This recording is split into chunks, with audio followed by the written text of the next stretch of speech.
Hello, हाय, नमस्कार मैत्रिणी. पुन्हा एकदा शंभूज क्रिएशन या चॅनलमध्ये तुमचं अगदी मनापासून स्वागत आहे.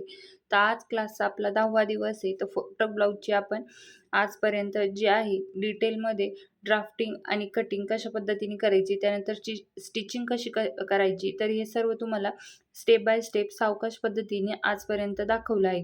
तर तुम्हाला देखील सेम तुमच्या साईजचा जर ब्लाऊज कटिंग करायचा असेल तर त्याला मेजरमेंट कशा पद्धतीने टाकायची, गळारुंदी किती टाकायची, तिचा चौथा भाग कशा पद्धतीने टाकायचा, तर मी तुम्हाला आज चार्ट लिहून देणार आहे. तुम्ही देखील लिहून घ्या, म्हणजे तुम्हाला तुमच्या साईजनुसार ते चार्ट वापर करून ब्लाऊज कटिंग करता येईल.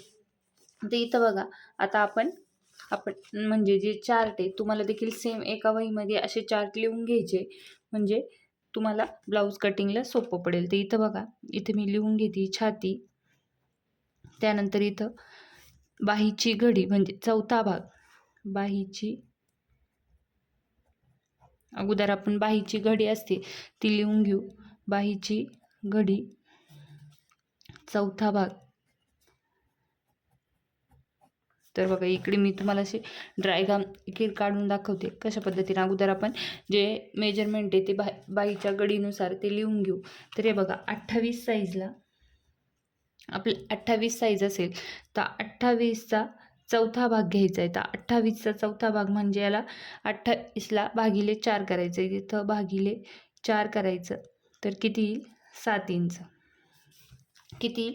आता आपले जे मेजरमेंट आहे ते 28 इंचापासून चालू होतं. तर तुम्हाला 28 इंचापासून ते 44 ते 42 इंचापर्यंत मी तुम्हाला कशी घडी घ्यायची तर इथं डिटेलमध्ये सांगते. तर बघा, 28चा चौथा भाग म्हणजे किती झालं? 4 इंच. तर तुम्हाला हे बाही घडीसाठी माप घ्यायचं आहे. त्यानंतर आपण जे ब्लाऊजमध्ये प्लस करत असतो तर 28चा चौथा भाग घेऊन त्यामध्ये पण इथं शिलाई मार्जिन घेत असतो 2 इंच.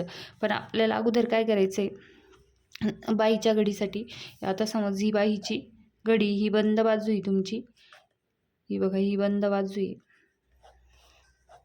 तर ही बाहीची घडी, इथून तुम्ही जी उंची टाकताय बाहीची, बाही की म्हणजे 2 इंचाची की 2.5 इंचाची की 5 इंचाची ती बाहीची उंची टाकताय, आणि ही जी असते तिथून आपण जी घडी टाकतो त्याला बाहीची घडी म्हणतात. तर हिची घडी किती इंचावर टाकताय तुम्ही, तर तिथं तुम्हाला तुमची साईज जशी आहे त्यानुसार तुम्हाला त्याचा चौथा भाग घेऊन इथं बाहीची घडी टाकायची आणि त्यामध्ये शिलाई मार्जिन प्लस 2 इंच करायचे. समजलं? तर इथं बघा, आता 28 आहे, 28चा चौथा भाग किती येईल? तर 7 इंच भागिले 4 करून, तर इथं आपण 30चा पण सेम आहे, 30 भागिले 4, तर किती येईल? 30चा 7.5 इंच. तर बाईची घडी तुमच्या साईजनुसार तुम्हाला अशा पद्धतीने टाकायची. म्हणजे तुम्हाला हा चार्ट लिहून ठेवायचा, म्हणजे तुम्हाला देखील सोपा पडेल. त्यानंतर 32चा देखील भागिले 4, तर किती झालं? 8 इंच. 32ची घडी किती येईल? 8 इंचाची. त्यानंतर 34 भागिले 4 किती येईल? 8.5 इंच. 34ची घडी किती येईल बाईची? 8.5 इंच. त्यानंतर किती येईल? 36. तर 36चा चौथा भाग किती येईल? भागिले 4 करायचं, तर किती येईल? 9 इंच. त्यानंतर 38चा चौथा भाग म्हणजे भागिले 4 करून 38चा चौथा भाग येईल 9.5. त्यानंतर 40चा चौथा भाग किती येईल? 10 इंच. त्यानंतर 42चा चौथा भाग किती येईल? 10.5 इंच. त्यानंतर किती येईल? 44. तर 44चा चौथा भाग किती येईल? 11 इंच. अशा पद्धतीने तुम्हाला बाहीची घडी टाकायची. तुम्हाला देखील सेम याच जसे दाखवले त्याच पद्धतीने बाहीच्या घडीचे मेजरमेंट टाकायचं. आता हे झालं आपलं बाही घडीचं. त्यानंतर बघा, अस्तरची बाही असल्यावर किती प्लस करायचं आणि बिना अस्तरची असल्यावर किती प्लस करायचं. तर हे बघा, बिना अस्तरची बाही असल्यावर प्लस करायचं बाहीमध्ये 2 इंच, आणि अस्तरची बाही प्लस करायचं 1 इंच. समजलं? हे लक्षातच ठेवायचं आहे आणि हे लिहून देखील घ्यायचं आहे की बिना अस्तरची, आता आपण साधाच ब्लाऊज कटिंग आणि स्टिचिंग केला आहे तर त्या बाहीमध्ये आपण 2च इंच प्लस केले शिलाई मार्जिन, आणि अस्तरची बाही असली तर 1 इंच प्लस करायचं आहे. अशा पद्धतीने तुम्हाला हा चार्ट पूर्ण बाही घडीसाठी लिहून ठेवायचा आहे. त्यानंतर तुम्ही अशी डायग्राम देखील काढू शकता, तर त्यावर लिहून ठेवायचं आहे तुम्हाला. अशी मोठीवाली डायग्राम काढा. आता मी ही छोटी काढली तुम्हाला समजण्यासाठी. इकडनं लिहून घ्यायचं बंद बाजू. त्यानंतर जी बाही घडी, ही बाही, इथं बाही घडी असं लिहून घ्यायचं. बाही घडीचा म्हणजे छातीचा चौथा भाग, याला बाहीची घडी असं लिहून घ्यायचं. तर हे झालं आपलं बाही घडीचं. त्यानंतर आपण पुढचं बघणार आहे ते म्हणजे छाती, गळारुंदी आणि शोल्डर आणि मोंढा आपल्या साईजनुसार किती टाकायचे ते आपण आता इकडे बघू. तर हे बघा, इथे मी लिहिते छाती, गळारुंदी, म्हणजे तुम्हाला देखील तुमच्या साईजनुसार किती टाकायचं आहे हे समजून येईल. त्यासाठी मी इथं हे चार्ट लिहून देते. तर त्यानंतर मोंढा तुम्हाला देखील एका वहीमध्ये असे लिहून घ्यायचे. तर हे बघा, आता 28 छाती, तर 28 छाती असल्यावर गळारुंदी किती घ्यायची, 1.25 इंच. तर इथं हे बघा 2.25 असं लिहून घ्यायचं. आणि तुम्हाला जर अंकात लिहायचं असेल तर अंकात देखील अशा पद्धतीने लिहायचं. हे बघा 2.25 आणि हे असं अंकात लिहिलं आहे मी. त्यानंतर शोल्डर किती घ्यायचं, शोल्डर घ्यायचं आहे आता इथं 2.5 इंच. किती घ्यायचं, 2.5 इंच. त्याच्यात प्लस करायचं आहे 1/2 इंच. किती प्लस करायचं, 1/2 इंच, म्हणजे ते किती होईल पूर्ण आपलं 5.5 इंच. किती होईल, सॉरी 3 इंच, म्हणजे 2.5 आहे त्याच्यामध्ये 1/2 इंच प्लस केल्यावर किती होईल, 5 इंच. म्हणजे आपल्याला शोल्डर हे 2.5 आणि हे 3 किती झाले, 5.5 इंच. अशा पद्धतीने तुम्हाला शोल्डरचं मार्किंग करायचं आहे. त्यानंतर मोंढा किती घ्यायचा आहे, तर मोंढा घ्यायचा आहे 5.5 इंच. किती घ्यायचं आहे, 5.5 इंच. 28 साईजला हे मेजरमेंट टाकायचे. त्यानंतर 30 साईजला बघा, तर 30 साईजला देखील सेम इथून 2.5 इंच गळारुंदी. ते इथं मी 2.5 इंच गळारुंदी घेते. त्यानंतर शोल्डर सेम 2.5 इंच. तर हे बघा इथं शोल्डर 2.5 इंच, त्याच्यात प्लस करायचं आहे आपल्याला 1/2 इंच, म्हणजे झाले ते 3 इंच. मोंढा सेम 5.5 इंच. आता इथं बघा, आता इथं तुम्हाला इथे 2 टिप आहे. तर इथं बघा, आता तुमचे जर शोल्डर उतरत असेल, तुम्ही आज अगोदर 2.5 इंच गळारुंदी घेतली असेल तर दुसऱ्या टाईमला तुम्हाला 2.25च गळारुंदी घ्यायची. म्हणजे त्याने काय होणार, तुमचे शोल्डर उतरणार नाही. इथं देखील सेम, इथं देखील तुम्ही 2.25 घेतली तर शोल्डर उतरणार नाही. तुम्ही 2.5 देखील घेऊ शकता गळारुंदी आणि 2.25 देखील घेऊ शकता तुमच्या साईजनुसार. आता इथं पण 2.5 पण घेतलं तरी काही हरकत नाही, पण गळारुंदी घेतल्यानंतर तर तुमचं शोल्डर 2.5 इंच घेतल्यानंतर जर उतरत असेल तर तुम्हाला गळारुंदी तिथं 2.25च घ्यायची. समजलं. त्यानंतर आपण पुढचं बघू 32 इंच. तर 32 इंच पण सेम आहे. इथं आपल्याला 2.5 इंच गळारुंदी घ्यायची. त्यानंतर इकडे देखील सेम 2.5 इंच प्लस त्याच्यात 1/2 इंच, म्हणजे किती झालं आपलं शोल्डर 3 इंच. म्हणजे मिळून हे 2.5 आणि हे 3 किती होईल आपलं, इथं लिहून घेते मी, इथं देखील म्हणजे 2.5 आणि 3 किती होईल आपलं 5.5 इंच. त्यानंतर मोंढा देखील सेम घ्यायचा आहे आपल्याला 5.5 इंच. आता इथं बघा, तुम्ही इथं देखील असं डोक्यावर 1/2 असं देखील लिहू शकता आणि असं 2/2 असं जरी लिहिलं तरी हे 1/2 इंच म्हणजे 2.5 इंच आहे असं गिनलं जातं. त्यानंतर बघा 34ला देखील सेम 2.5 इंच गळारुंदी. त्यानंतर सेम 2.5 शोल्डर, त्याच्यामध्ये प्लस 1/2 इंच, म्हणजे झाले पूर्ण 3 इंच. तुम्हाला टाकताना 3 इंच टाकायचे. त्यानंतर आपल्याला मोंढा सेम घ्यायचा आहे, नाही सॉरी सेम नाही घ्यायचा आहे. इथं आपल्याला आता आपण 32 साईजपर्यंत 5.5 इंच घेतला आहे, तर इथं आपण किती घेणार, 5.25. किती घेणार, 5.25. आता 5.25 तुम्हाला अंकात लिहिल्यावर समजणार नाही, त्यामुळे मी इथं अक्षरात लिहिते म्हणजे तुमच्या लक्षात येईल. तर अंकात कसं लिहायचं, तर बघा 5.5 हे सॉरी 5.25, तर 5 लिहायचा, त्याच्या डोक्यावर 1/2 करायचं. त्यानंतर इकडं 2 लाईन लिहायच्या, म्हणजे हे झालं तुमचं 5.25. तर तुमच्या एवढं लक्षात राहणार नाही, त्यासाठी तुम्हाला डायरेक्ट अक्षरात लिहून ठेवायचं आहे 5.25. समजलं. त्यानंतर 36 साईजसाठी गळारुंदी 2.5 इंच, पुन्हा शोल्डर 2.5 इंच प्लस करायचे 1/2 इंच, किती झाले 3 इंच सेम. त्यानंतर बघा, तुम्हाला पुढे इथं मोंढा देखील सेम 5.25च घ्यायचा आहे. तर हे बघा 36 साईजला देखील आपण 5.25च मोंढा घेणार आहे. त्यानंतर बघा 38 साईजला तिथं गळारुंदी घ्यायची 2.5 इंच. त्यानंतर पुढे शोल्डर देखील 2.5 इंच, त्याच्यात प्लस करायचं आहे अर्धा इंच, म्हणजे ते झालं 3 इंच. 3 मार्किंग करायची. त्यानंतर मोंढा देखील सेम तुम्ही इथं 5.25 घेऊ शकता किंवा 6 घेऊ शकता. आता 5.25 जर जास्ती फिट होत असेल तुम्ही 6 देखील घेतला तर काही प्रॉब्लेम येणार नाही. तर इथं आपण दोन्ही लिहून घेऊ, 5.25 किंवा 6 इंच. यामधून दोन्हींमधून एक देखील टाकलं तरी काही हरकत नाही.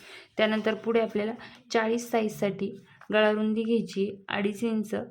त्यानंतर बघा इथं आपल्याला आता 2.25 घ्यायचं आहे. जे शोल्डर आहे ते 2.25 घ्यायचं. तर इथं लिहून घेते मी 2.25. त्याच्यात आपल्याला प्लस करायचं आहे अर्धा इंच. तर 2.25 मध्ये अर्धा इंच प्लस केल्यावर किती होईल आपलं? 2.25 मध्ये अर्धा इंच प्लस करायचं म्हणजे आपलं होईल 3.25. तर इथं असं लिहून घेते मी 3.25. शोल्डर तुमचं किती येईल? 3.25. मोंढा किती घ्यायचा आहे? 6 इंच. 40 साईजसाठी किती घ्यायचा आहे मोंढा? 6 इंच. त्यानंतर 42 साईजसाठी 3 इंच गळारुंदी घेऊ शकता किंवा 2.25 देखील घेऊ शकता. किंवा शोल्डर उतरत असेल तर तुम्ही 2.5 इंच देखील घेतलं तरी काही हरकत नाही. आपण इथं 2.25 घेऊ गळारुंदी, 2.25 किंवा 3 इंच. तुमच्या तुमच्या याच्यानुसार तुम्ही अगोदर 2.25 घेऊन बघा. जास्त उतरत असेल किंवा जास्त तंग होत असेल तर 3 इंच घेतलं तरी काही हरकत नाही. त्यानंतर पुढे शोल्डर घ्यायचं आहे 3, त्याच्यात प्लस करायचं आहे अर्धा इंच म्हणजे येईल 3.5. त्यानंतर मोंढा घ्यायचा आहे 6 किंवा 6.25. तुमच्या याच्यानुसार 6 घेतला तरी काही हरकत नाही किंवा 6.25 जरी घेतला तरी काही हरकत नाही. त्यानंतर 44साठी तर इथं गळारुंदी घ्यायची 3 इंच. शोल्डर पुन्हा तेच 3 इंच प्लस अर्धा इंच शिलाई मार्जिन आणि किती घ्यायचे? 3.5. ते बघा. त्यानंतर मोंढा सेम तुम्ही 6.25 घ्यायचा आहे किंवा 6.5 देखील घेऊ शकता. आता हे चार्ट तुम्हाला असे लिहून घ्यायचे. तुम्हाला जे अक्षरी समजत नाही तर तुम्हाला अंकात समजत नाही तर ते तुम्हाला अक्षरी लिहून घ्यायचे. म्हणजे हे लिहिल्यावर तुम्हाला ब्लाऊज कोणत्याही साईजचा, आणि हे फक्त 4 टक्स ब्लाऊजसाठी.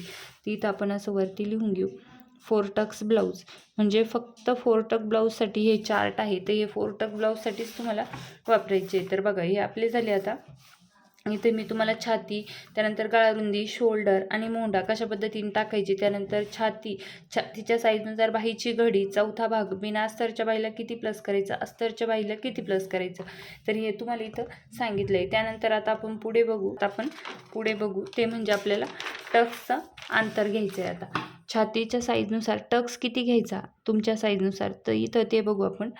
छाती टक्सचे अंतर ते बघा. इथं आता टक्सचे अंतर बघू तर 28 साईजला. आता इथं मी एकदा जो ब्लाऊज आहे तो ड्रॉ करते म्हणजे तुमच्या लक्षात येईल. तर इथं बघा, तर आपला हा असं ब्लाऊजचं जे ड्रॉइंग आहे ते मी आता असं इथून ड्रॉ केलं आहे. त्यानंतर बघा आता आपली पुढे आयहुक पट्टी असते, त्यानंतर इकडनं क्रॉस पट्टी असते अशी खाली. त्यानंतर बघा ह्या आयहुक पट्टीपासून आतमध्ये जे टक्सचं अंतर घ्यायचं असतं तर ते अंतर तर ते किती घ्यायचं ते इथं बघणार आहे आपण. हे बघा इथून क्रॉस पट्टीच्या वरती जे टक्सचं अंतर घेतो तर ते आपल्या साईजनुसार किती घ्यायचं तर ते बघा. आता हे बघा 28 साईज असेल तर टक्स घ्यायचा आहे तुम्हाला इथं 3.5 इंचाचा. किती घ्यायचं आहे? 3.5 इंचाचा. त्यानंतर 30 साईज देखील same 3.5 inch. 32 size same 3.5 inch. त्यानंतर 34 साईजसाठी 4 इंच घ्यायचं आहे. त्यानंतर 36 साईजसाठी 4 इंच. तर हे देखील तुम्हाला टक्स लिहून घ्यायचे आहे म्हणजे तुम्हाला साईजनुसार किती टक्स घ्यायचा हे समजेल. तर बघा 36 साईजसाठी 4, 38 साईजसाठी देखील 4 इंच घ्यायचा आहे. त्यानंतर 40 साईजसाठी 4.5 इंच घ्यायचं आहे. 42 साईजसाठी सेम 4.5 इंच आणि 44साठी देखील सेम 4.5 इंच. तर हे झाले तुमचे टक्सचं अंतर जे आपण इथून घेत असतो तर त्या काय म्हणतात टक्सचं अंतर. ही छातीच्या साईजनुसार तुम्हाला हे टक्सचं अंतर घ्यायचं आहे, समजलं. त्यानंतर ब्लाऊजच्या उंचीनुसार टक्स हे बघा. आता इथून ब्लाऊजची उंची, त्या ब्लाऊजच्या उंचीनुसार तुमचा जो आता इथून तुम्ही टक्सचं अंतर घेतलं, पण तिथून वरती ह्या क्रॉसपट्टीच्या इथून किती घ्यायचं हे टक्सचं अंतर, हे देखील तुम्हाला ब्लाऊजच्या उंचीनुसार ठरवायचं आहे. तर तो देखील चार्ट आहे, तर तो देखील आपण इथे लिहून घेऊ. हे बघा, ब्लाऊजची उंची, कितीचा टक्सचे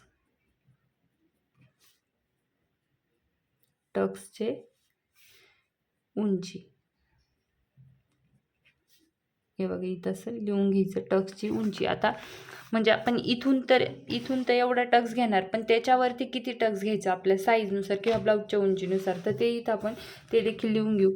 तर बघा, आता 10.5 ते 11.5, तर 10.5 ते 11.5 तुम्हाला टक्स किती घ्यायचा आहे, तर टक्स उंची घ्यायची तुम्हाला इथं 2 किंवा 2.25. समजलं? 10.5 म्हणजे 11 किंवा 11.5.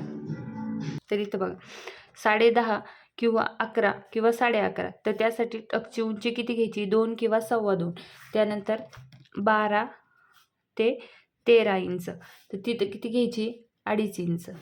किती घ्यायची, 2.5 इंच. तरी हे बघा, 12, 12.5 आणि 13 जरी यामध्ये तुमची उंची असेल, तर तुम्हाला टक्सची उंची घ्यायची 2.5 इंच. त्यानंतर 13 पासून ते तुम्हाला 16 इंचापर्यंत, 13 पासून ते 16 इंचापर्यंत टक्सची जी उंची आहे ती 3 इंच घ्यायची. समजलं? 13, 13.5, 14, 14.5, 15 किंवा 16, त्याच्या पुढे कितीही प्लस असू द्या. आता कितीही प्लस जरी असलं तर तुम्हाला जास्त काही उंची राहत नाही, 16पर्यंत लास्ट उंची राहते, जास्ती उंची राहू शकत नाही ब्लाऊजची. तर हे बघा, किती घ्यायची, त्यानुसार तुम्हाला टक्सची उंची घ्यायची आहे 3 इंच. 16च्या पर्यंत एवढी जास्त उंची राहू शकत नाही, 16 सफिशियंट आहे. तर यानुसार तुम्हाला टक्सची उंची घ्यायची. तर इथे टक्सचे अंतर, त्यानंतर ब्लाऊजच्या उंची, त्यानंतर छाती, गळा रुंदी, शोल्डर, त्यानंतर छाती, बाहीची घडी कशी टाकायची, बाहीचा चौथा भाग, बिना अस्तरच्या बाहीला किती प्लस, पद्धतीत आर्किंग करायची. तर हे सर्व तुम्हाला या चार्टमध्ये लिहून दिले. हे चार्ट फक्त 4 टक ब्लाऊजसाठी. त्यानंतर बघा, आता इथे मी क्रॉसपट्टी आता, तर बघा, ही आपली क्रॉसपट्टी. आता क्रॉसपट्टीमध्ये अस्तरची असो किंवा बिना अस्तरची असो, तर इथे लिहून घ्यायचं असतं अस्तर किंवा बिना अस्तर. तर इथं असं आपण लिहून घेऊ, अस्तर किंवा बिना अस्तर. तर या पट्टीमध्ये तुम्हाला जी उंची, ही बघा, ही जी उंची आहे, ही उंची अशी नाही म्हणते, ही जी उंची याच्यामध्ये प्लस किती करायचं आहे तुम्हाला, तर बघा इथं क्रॉसपट्टीमध्ये प्लस किती करायचं आहे, तर अर्धा इंच. तर अर्धा इंच प्लस का करायचं असतं, ती इथं ते देखील लक्षात घ्या. कारण क्रॉसपट्टी आणि जो वरचा पार्ट असतो आपला 4 टकचा, तर हे बघा इथं आपण ड्रॉ करतो 4 टकचा जो पार्ट आहे, तर हा बघा,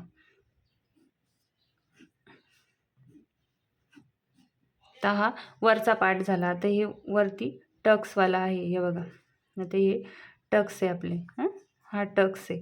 तर हे टक्स आहे. आता इथून आपली क्रॉसपट्टी जॉईंट होत असती. तर हे बघा, इथं आपली अशी जी क्रॉसपट्टी ही जॉईंट होत असते, इकडनं देखील.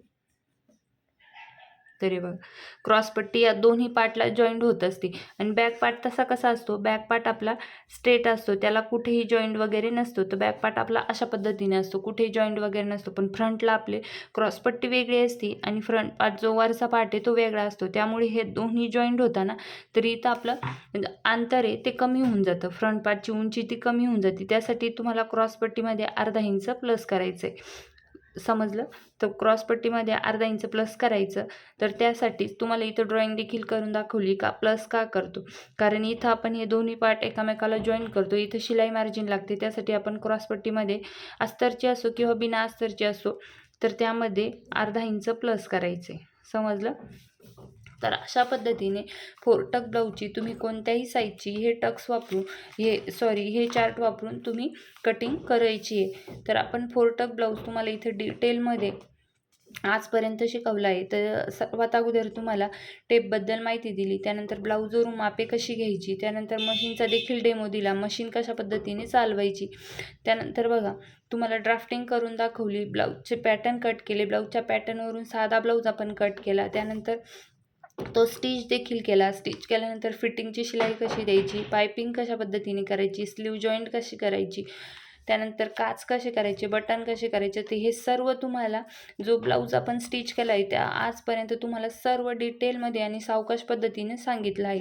तर उद्यापासून आपण नवीन पॅटर्न घेणार आहोत. तर तुम्हाला फोरटक ब्लाऊजची जी कटिंग करायची असेल तर तुम्ही हे चार्ट वापरून करू शकता आणि तुम्हाला हे चार्ट जे आहे ते एका वहीमध्ये लिहून ठेवायचे आहे. म्हणजे तुम्हाला ड्राफ्टिंग देखील करून ठेवा, म्हणजे तुमच्या लक्षात येईल का कशामध्ये किती प्लस करायचं आहे, म्हणजे बघितल्यासनी लक्षात येईल. तर अशा पद्धतीने फोरटक ब्लाऊजचे एवढे चार्ट आहे ते फक्त फोरटक ब्लाऊजसाठीच तुम्हाला यूज करायचे आहे. इथं मी फोरटक ब्लाऊजसाठीच तुम्हाला ते लिहून दिले. तर चला आजचा व्हिडिओ आपण इथेच थांबवू. व्हिडिओ आवडला असेल तर लाईक करा, शेअर करा आणि तुम्ही ही जी सिरीज चालू केली आहे आपण शिवण क्लासची तिला भरभरून प्रेम देत आहे. त्यामुळे सर्वांचे मनापासून खूप खूप आभार आणि असाच सपोर्ट राहू द्या. चला भेटूया उद्याच्या व्हिडिओमध्ये. धन्यवाद.